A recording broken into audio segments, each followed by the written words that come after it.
So David, at the moment, we've got you at Painsmith. You've taken the conversion course and you've passed that. Where did you go after that? Did you go off to the College of Law? I did my conversion course at the College of Law, and then of course I had to do the legal practice course, which was still a requirement at the time. Also with the College of Law, which I actually technically did full time, although my attendance was patchy, shall we say. It weren't. We had a number of arguments about how much I really needed to turn up to the course, but I got a merit, so I reckon I won the argument. Yeah. I think if you've worked in a solicitor's office, you have a terrific advantage when you're doing the solicitor's practice. I think you do. I think one of the problems is that the legal practice course, as they said themselves, doesn't. It's an exam and doesn't necessarily hugely reflect how things really are done in legal offices, and I think again one of the things that I've been lucky about is the way I've moved through different firms. I've had quite wide exposure to very different ways of doing things. So yeah, I did my legal practice course, and then I did my training contract also at Painsmith, and it came to the end of my training contract, and it wasn't clear that there was going to be a job for me there, and I had met my wife by that stage, and we wanted to buy houses and have a future, and so I needed to earn some money. So I hunted around, and I knew Giles Peaker of Nearly Legal already, and he suggested that I go and work at the firm he was working at, Anthony Gold, and I applied for a job there at the same time as somebody else who got the job. I didn't get the job. They felt that I was a bit overqualified for that job. And also, they weren't entirely convinced that my CV was true. Giles assured them it was true, and they extremely generously, to be fair, invented a role for me to do a number of things. One, to improve their online presence, and two, to improve their private residential landlord and tenant work, because they weren't doing very much. And there I was, newly qualified, first day qualified as a solicitor, first day in a brand new office in London, and I'd arrived, as it were, at the centre of all legal things. Yeah. In England and Wales, at least. So how did you find your time at Anthony Gold? Because that's when you started working with Landlord Law as well, with Anthony Gold. Yeah, well, I did a number of different things there. I was also slowly got involved in the management of the firm and into things like solicitors compliance and regulation, which were quite interesting. And of course, at the time, there was a real explosion in the Housing Act 2004 in terms of licensing, prosecutions on licensing, and I started to get into defending landlords from criminal prosecution, and was at one point pretty much the only solicitor you could find who did it at all, or at least any property solicitor who did it. You could go to someone who might have spent their morning doing stabbings and drink driving and would do this in the afternoon, but their knowledge of property was often quite poor, and therefore they didn't necessarily do a great job. And then, of course, we moved into civil penalties, which drove it even harder. So there was a whole suite of other bits of legislation that all appeared all at the same time. And I was also elevated up the ranks at Anthony Gold relatively quickly. I made partner after 3 years, in time for my 40th birthday. So I had this secret plan to make partner by the time I was 40 for no particular reason, and I did. And then they, perhaps even more surprisingly, promoted me to full equity share in the profits of the business after a further 2 years. So I was a pretty meteoric rise up the ranks, as it were, from being a brand new solicitor up ultimately to being a partner and head of operations and in charge of all the non-solicitor side of the firm, really, as well as doing a bit of law along the way. What do you think? I mean, it's interesting because you've had this role in managing the firm.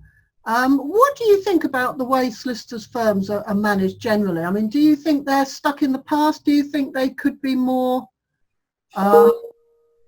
I don't know. That's difficult. I mean, there are reasons why they're stuck in the past in terms of trust and things like that, and personal responsibility. I mean, it's all very well to say that solicitors' practice should be limited companies, but actually, because of the way solicitors bill money and the way money is transferred, being a limited company doesn't make a huge amount of sense for a solicitor.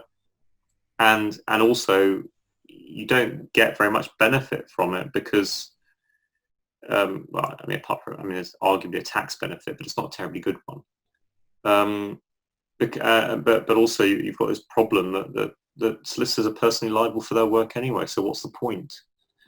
So the movement has generally been towards from simple partnerships to limited liability partnerships, so that individuals are not liable to the same degree for madness by their colleagues. But that's slowed it down. And then there's the other problem that a significant number of lawyers are of the belief that they can do pretty much anything if they read a book about it. Yeah. That is not necessarily true. It's true in some cases, obviously, but by no means true across the board. And too many solicitors run their own business because they think they're the best people to do it, but actually frequently they're not.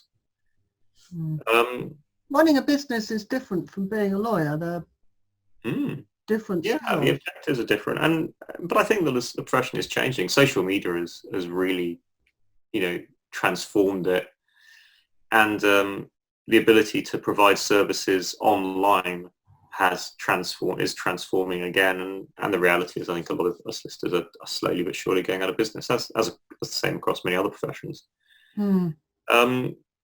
But I think the other problem actually is that people have a really messed up idea of how much solicitors earn. Most people think solicitors are massively wealthy, and I often encounter people who think I'm a lawyer, I must be rich. And I won't deny I'm well paid. But actually, your average solicitor, your average partner, is earning less than £50,000 a year, which is not a huge amount of money, considering you're talking about people with first degrees and postgraduate qualifications and years of experience, because actually the overheads are quite high. Yeah.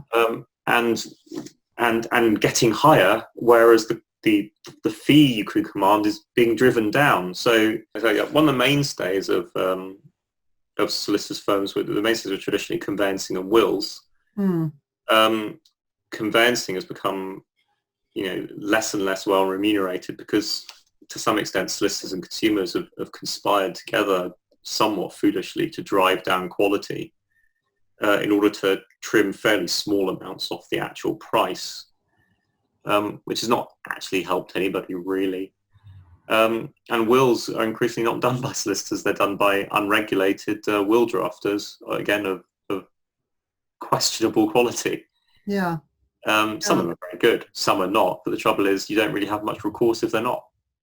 And I suppose personal injury used to be a big earner for firms, and that's not really anymore, is it? Yeah, I mean, Anthony Gold was a significant personal injury claimant firm of a particular type, not so much car accidents, but serious mistake by the medical profession, and you're claiming money there usually to help people buy an adapted house and to prepare them for life in a wheelchair or some other pretty difficult situation. And of course, the legal fees were traditionally paid by the other side through a no-win, no-fee regime, and which basically meant insurance companies paid for it. And they successfully managed to persuade the government that solicitors were just making a fast buck and driving up everyone's insurance policy. But strangely, I didn't see my insurance premiums go down much when no-win, no-fee was removed, and solicitors were forced to take their fees from their clients. So yeah, I suppose the problem also is those areas of law used to subsidise the other areas of law,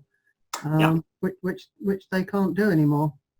That also was a bad thing in that solicitors chased easy areas of money without thinking about how to make other parts of their business more efficient and effective. Because of course, it's not very sensible to run a business where half the business loses money and lives off the other half. I mean, your ideal scenario is everything makes money in the business. and contributes to a whole, albeit that some bits might do better than others, and some bits are possibly there to help service. So you might have a loss leader area to get people through the door type thing, in the same way that, I don't know, supermarkets sell booze at a loss, as a loss leader to get you through the door to buy other stuff. The